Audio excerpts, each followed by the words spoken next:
Well, what's going on? My name's Garrett Denton, driver of the Denton Motorsport Co-Works S14 this year in the Formula Drift Pro 2 Series. This is my crew, or I guess part of my crew. Starting out with my crew chief, Jelani Winston. What's up? Crew member Matt Sparks, aka Sparkles. Trevor, Nev, Silent Nev, aka Silent Nev, and Jordan.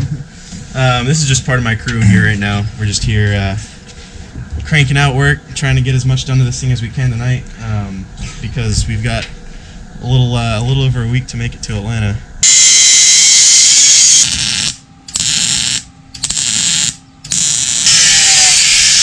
Clearly have quite a bit of work left, so. Yeah, well, the real thing is, how long have you worked on this car since you got it back from paint? So I got the car back from paint exactly 2 weeks ago. We started working on it Sunday.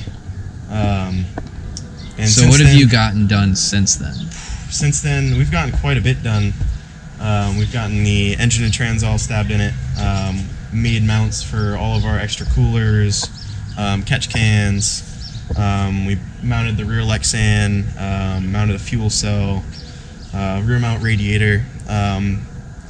Right now, the biggest thing that we've got to work on is getting the wiring finished up and getting some plumbing finished up with some AN lines and fittings. But other than that, the car's coming along really well. Just a lot of long nights out here until 3, 4, 5 in the morning. You know, sometimes we don't go inside until the sun's coming up and the birds are chirping. So me and this guy over here, we've been spending a lot of nights out in the garage, just cranking on this thing, getting everything we can done. It's been cold as hell. Oh yeah, every night's been like 30 degrees. It's brutal. Midwest spring life. Yep. Oh, it's springtime. That means there's an ice storm coming. Yeah, so we're out here in Carhartts, you know, 3 layers, just all bundled up, but yeah, because someone doesn't have a garage heater. Yeah.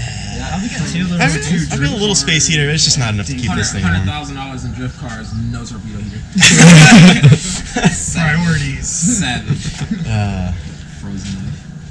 All right, so let's go through this motor. What's going on? I'll do that since I'm a little bit better at explaining all that stuff than this guy is. He knows about it though. He's not clueless, but I'm better at explaining it. So we'll start off with the motor. The motor is a 3-liter 2J. It's actually stock bottom end. It has an upgraded Boost Logic oil pump.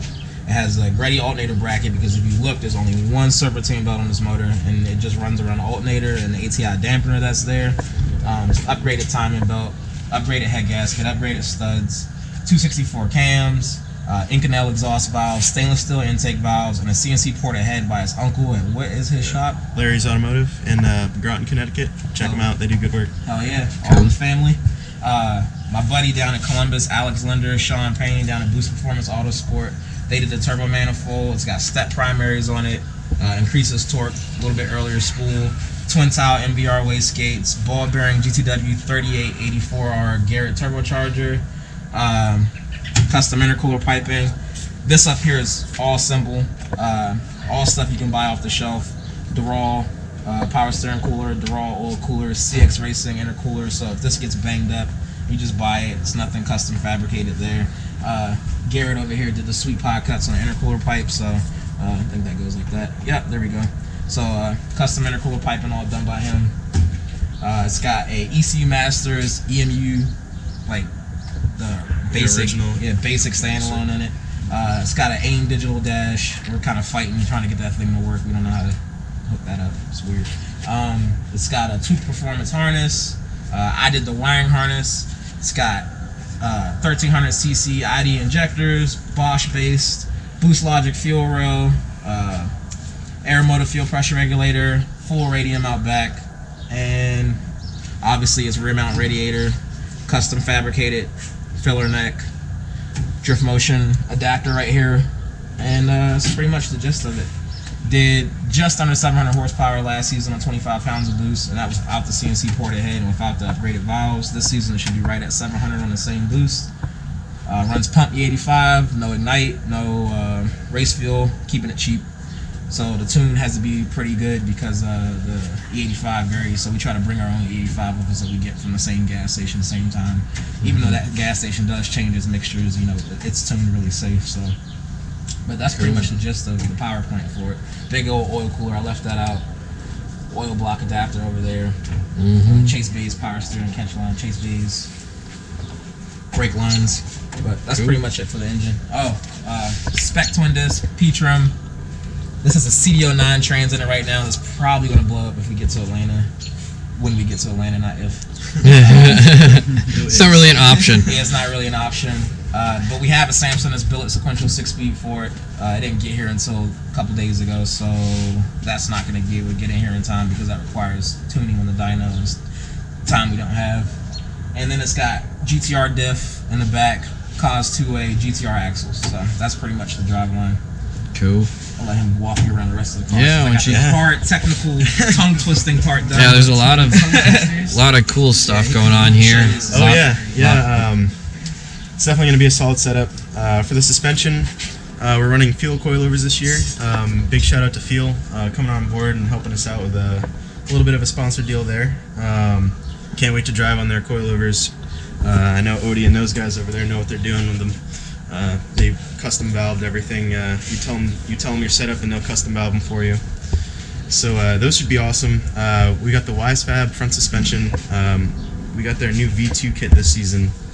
The V2 kit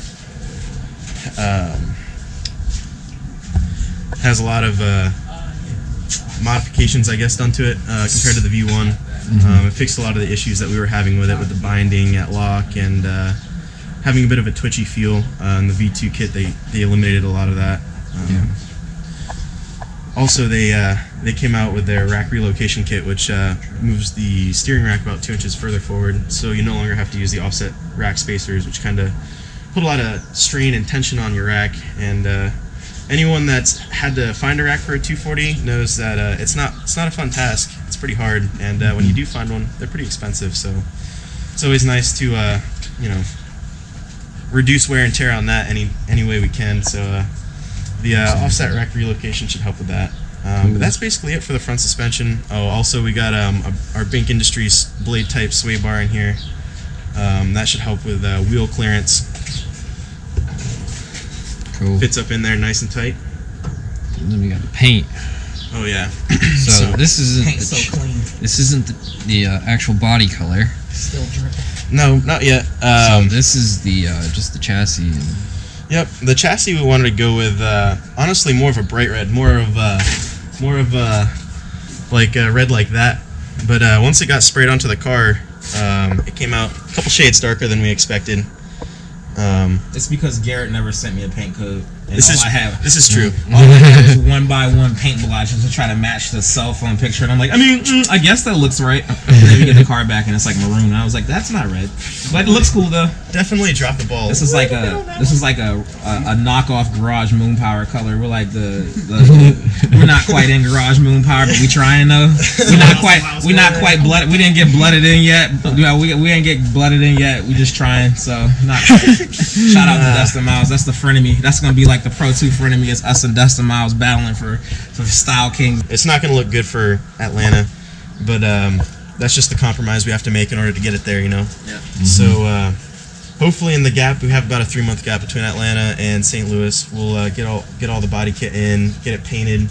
The roof is actually going to be a similar color to this, but it's going to have a whole bunch of the red flake in it, so it's almost going to have like that low rider flake where the roof is just nothing but flake basically. But cool. The body is going to be almost like the old S13 silver, and going to have the whole livery and everything on it. But you're also going to be at Grid Life in between there too. Yeah, we're going to be at Grid Life Midwest. We'll be out there driving for a couple days, but I have to leave a day early because I actually graduate the Sunday at the end of Grid Life, so I have to be back here for graduation. My parents really want me to walk, so I still have the car in We'll Grid just- Life, and I'll take some laps in it for you guys on Sunday. So I got it covered. it's going to take some pace laps. Yeah. Let's start making our way back here. All right, inside the car, what's going on in here?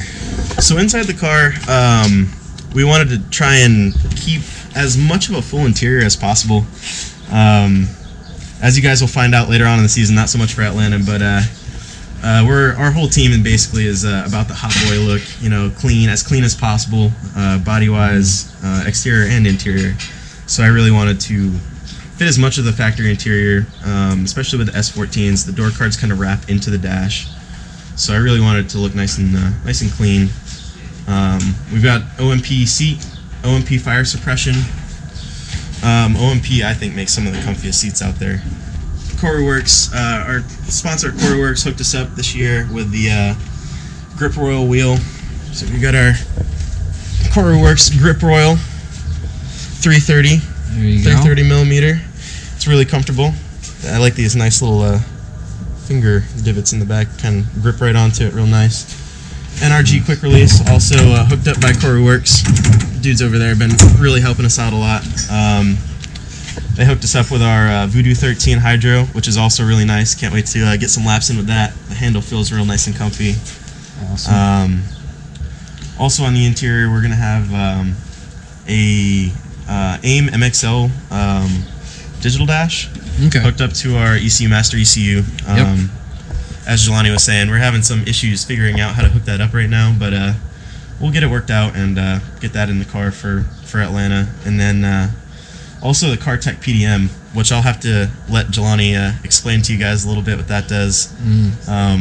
Basically, it eliminates the need for any kind of fuses or relays in the wiring system. It's just interesting. The CarTech PDM controls. It's a solid state. It's almost like a miniature computer. Interesting. It's all solid state, so it just sends a set amperage to each circuit, and that's the only thing that it can get. But like I said, I'll have to have Jelani explain more of that to you guys, because he's really into the technical aspect. Once you guys get it hooked up and get it working and get everything powered up. That'll probably be next week. Next couple days. Yeah, right? Next couple days. Hopefully we have the full car running and everything by Tuesday, Wednesday at the latest. Yeah, because I mean the event's only like what 2 weeks away. I gotta leave on Tuesday next week, so yeah. We've got barely a week to make this thing full, ready, running and driving, ready to compete, ready to go out there and hopefully podium. Well, that's definitely the goal. So here we go. All right. So what do we got going rear suspension wise? All right. So in the rear, we've also got the fuel suspension coilovers. This year we decided to run with the PBM toe control knuckles and lower control arm setup. Also, they have these nice little brackets for the toe arm in the back. Help keep the toe square and the wheels even under high load and heavy squat. I guess these 240s like to toe out when you get on throttle and they squat down. Gotcha. So that'll help us grip the car up a little more this season. But yeah, we run full PBM rear, reused links off the S13 from last season. PBM Hydro, or PBM dual caliper setup for the Hydro. PBM makes some nice quality suspension links and stuff like that too. So awesome. Definitely love running their stuff. All right. And then working our way around to the back of the car, I guess. Right now, what we're missing in here, you see all these big mounts. We're missing the rear mount radiator because we're trying to. Which is right here. Hey, there she is. But yeah, we'll have to take that down and throw it on there for the video. But yeah, the rear mount radiator mounts in here in the middle. But we've got our CVR water pump mounted up here, right in front of our radium fuel cell. This is a 10-gallon fuel-safe fuel cell. It's got a whole bladder. Right now we're running a twin pump setup, actuated by the ECU. But I think in the future we plan on upgrading to the triple pump setup, just because if a pump fails or anything like that were to happen, then we can just swap it over and have an extra pump ready to go. So we're not spending time taking the whole sending unit out and swapping pumps out. We just swap it over to the third one. But all right, well, that's for later on down the road. Looks like one of your pieces of your body kit is here. Oh yeah. So the one thing that I did end up getting in time was a Euros Type GT drag spoiler. And this thing's gonna look sweet on there. I can't wait to get that mounted up. How many inches do you think that sticks out? Probably like 8, maybe 10. I don't know. Yeah, it's off there quite a ways, but I don't know. We just wanted to add some extra flair. Absolutely. Some extra style. That's what it's all about. It's having the style. It'll look good. So we plan to bring the style in the body exterior of the car, and in the driving this season. So Cool. yeah, can't wait to get all the body and everything mounted up. All right, I think there's one more thing that we're missing. It's the wheels. These wheels are awesome. So, new sponsor this year? Yeah, awesome sponsor, awesome guys over here at Koenig Wheels. Definitely very happy to be working with them this season. These are their Koenig Decagram wheels, 10-spoke. These are 9.5 plus 25 offset. That's what we run on the rear of the car for this season. Okay. These are their Type A faces. These things look awesome, and I can't wait to get in some laps on them. Super lightweight. Lighter than the Cordovans we used to run. Yeah, the wheels we used to run are about 10 pounds per wheel heavier than these. Holy smokes. All right, and then we got Nexen tires on there, it looks like. Oh yeah, so this year we're also working with Nexen Tire. These things are the grippiest tires I've ever felt before in my life. You can just sink your fingernails right into them. This will be my first time driving on a less than 400 treadwear tire, so I'm pretty excited to actually have some grip in the car this season and to I don't know. See what you can do with it. Yeah, right. That was my biggest downfall last season with Jonathan Hurst and Dustin Miles. Those guys have a decent amount of power, and they had the grip. They had nice sticky tires and a grippy setup. So this season we'll actually have a grippy setup to be able to hang with those guys in tandem and not get walked. Because I'm not gonna lie, it's one of the worst feelings ever when you're trying to tandem and stay close to the guy in front of you, and he just starts driving away from you, and there's nothing you can do about it. Yeah. It's a pretty bad feeling. But thanks to these Nexen tires and fuel coilovers and hopefully the whole my setup. crew, yeah, my crew knowing a decent bit of setup stuff. We're still learning. It's a lot of new stuff to play with, man. Like the toe control and PBM. We've got to figure that out. Haven't had a chance to play with it, and there's a lot of new geometry and things to mess with. So it's a learning curve for everyone, and hopefully we get to bring everybody along with us and share a lot of the information we find out. We want to do some videos with Nate and Daily Driver Media and go over some setup stuff on the car, maybe get it in when we scale it and stuff like that, and try to help people get their setups dialed right. And the goal is to keep the car looking good, keep it functional, kind of try to have the best of both worlds and show people, sometimes it just takes a little bit more work, not compromise, to do it. So, for sure. And it seems like a lot in drifting down. Two people are starting to pull some grip out of the cars anyway, because it seems like James Dean and Peter brought like this style back that if you can't match their qualifying line and match that angle and that aggressive style that they have, that you can't beat them, because they're going to tandem close with you, they're going to follow you super close, and then they're going to put out this stylish 100-point lead run that you just can't deny is cool. And sometimes the only way you can do that is to pull grip out of the car to make it easier to drive. So I think drifting's in an interesting place right now, where the smaller teams and a lot of the guys who are building the cars themselves have a chance against some of these bigger teams with a lot of technology, because it's getting back into, can you put down that super aggressive, high angle, stylish run, and can you be consistent? So I like where things are going. I think it's going to be cool. Pro 2 should be fun this year. There's a lot of dope drivers coming in. A lot of dudes who went away from competing professionally coming back to it. And then a lot of new faces. So especially coming from the Midwest. There's a lot of Midwest drivers showing up. So it should be fun. We actually kind of doing like a 2-car team deal with Jeff Donati. And he's another ripper. They're about the same age. Young guys. So it should be interesting. It should be cool. Yeah. Can't wait for all that. It's going to be an extremely fun season, and I can't wait to see what it has in store for us. So. Yeah, absolutely. Yeah, Jeff Donati and Garrett and Noah Michaels are all on CoralWorks, all flying the CoralWorks flag this season. So awesome. A lot of Midwest love shown from those guys. It's pretty cool. They're all the way down in Atlanta showing love up here, so it's pretty sweet. Yeah. You guys can find us at Denton Motorsport on Facebook and Instagram, and hopefully pretty soon we'll be working on getting the YouTube channel together and everything for that. We've just been kind of slacking, falling behind on that right now due to getting this together and focusing on at least having a car to drive for this season so we can make the content.